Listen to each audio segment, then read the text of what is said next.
E o sucesso da animação X-Men 97 levanta mais uma questão. O que aconteceria se Bryan Singer, no seu X-Men dos anos 2000, escolhesse usar os uniformes originais? Depois da vinheta a gente conversa sobre isso. Segura aí. Olá, sociedade de consumo pop! Estamos de volta, esse é mais uma coisa no canal 4 Coisas. Sou o Pablo Peixoto, youtuber que mais trabalha no Brasil. E não se esqueça de deixar um comentário, um like no comentário, um comentário no like.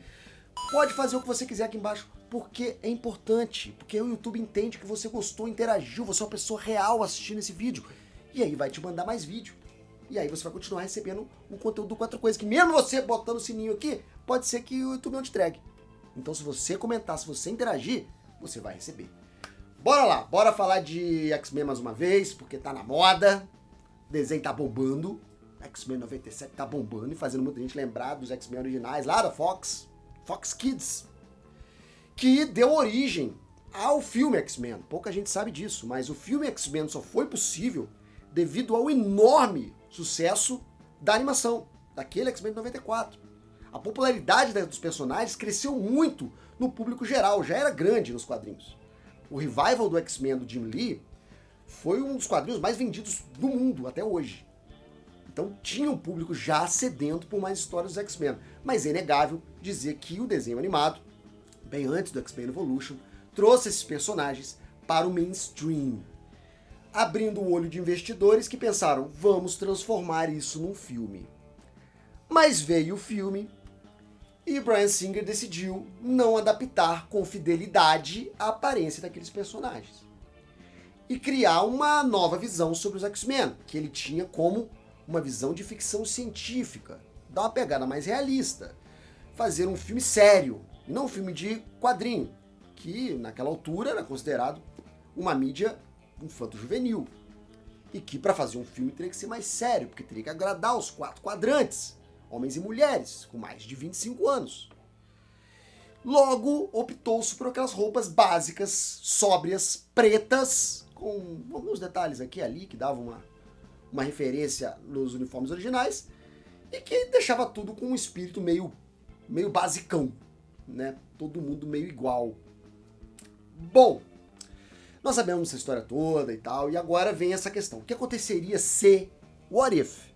O que aconteceria se Bryan Singer tivesse botado o pau na mesa e falado, Bryan Singer, não bota. Bryan Singer, não bota. Não bota. Esquece o que eu falei. Volta.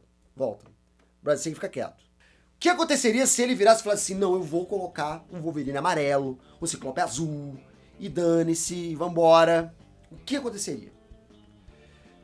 Muita gente tem levantado essa questão como um ato de covardia, não teve a ousadia necessária pra fazer, tanto é que agora aí, X-Men 97 fazendo sucesso, vai ter o Wolverine amarelão, com o colante amarelo, que foi inclusive debochado, né, no X-Men original, e vai estar dando tudo certo, tá tudo bem, o público tá gostando e o filme deve fazer um mega sucesso, pelo menos é o que tá pintando aí, o que tá aparecendo, a gente estamos otimistas.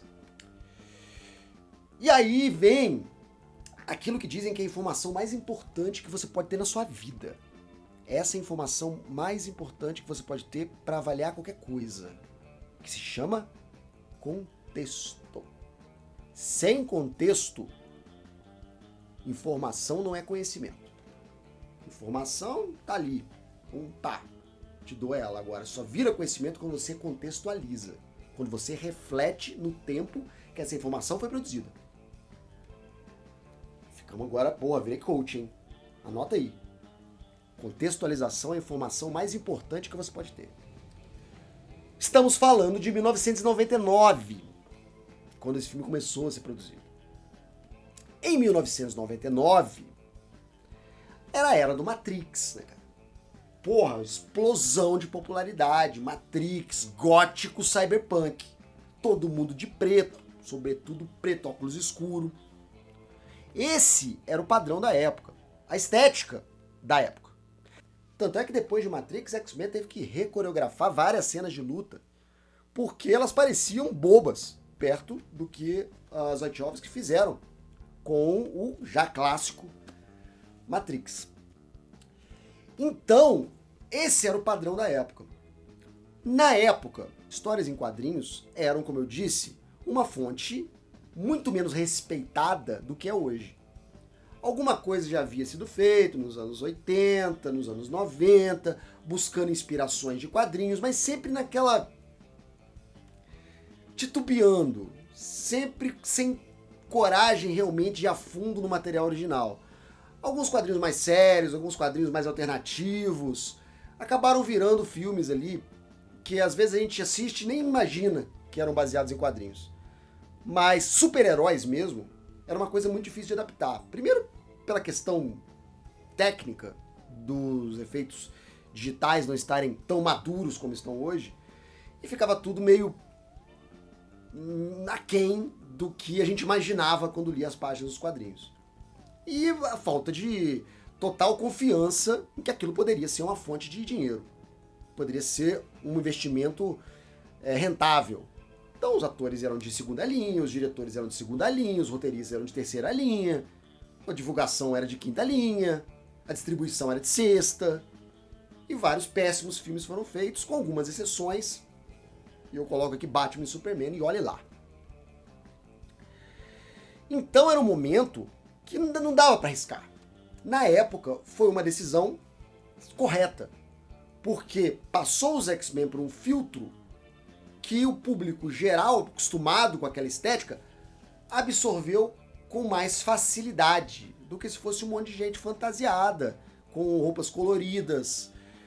Eu sei que grande parte, não todo, mas grande parte do sucesso dos X-Men é a identidade pessoal de cada personagem. Cada personagem dos X-Men dá uma franquia sozinho.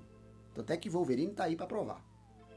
Tentaram fazer com o Magneto, tentaram fazer com a Tempestade, não rolou, mas enfim, daria. E cada uniforme dos X-Men tem sua própria personalidade. Botar todo mundo com o mesmo uniforme eu sempre achei uma roubada, igual fizeram isso. O Jimmy Lee chegou a fazer isso em uma fase dos X-Men, eu achava ridículo todo mundo usando uma roupa. Embora no original eles usem realmente uniforme, que afinal de contas é uma escola, os Novos Mutantes usavam. Eu acho que nos anos 2000, pros anos 2000, e o que a gente tinha de credibilidade do gênero naquela época, é o que tinha, é o que deu pra fazer. Quem abriu mais ou menos essas portas, abriu essa fechadura, foi o Homem-Aranha, que foi lançado praticamente ao mesmo tempo, onde o Avi Arad e o Sam Raimi decidiram seguir com um uniforme mais próximo nos quadrinhos, que afinal de contas o Homem-Aranha era uma marca muito mais reconhecível do que os X-Men, apesar de toda a popularidade da animação.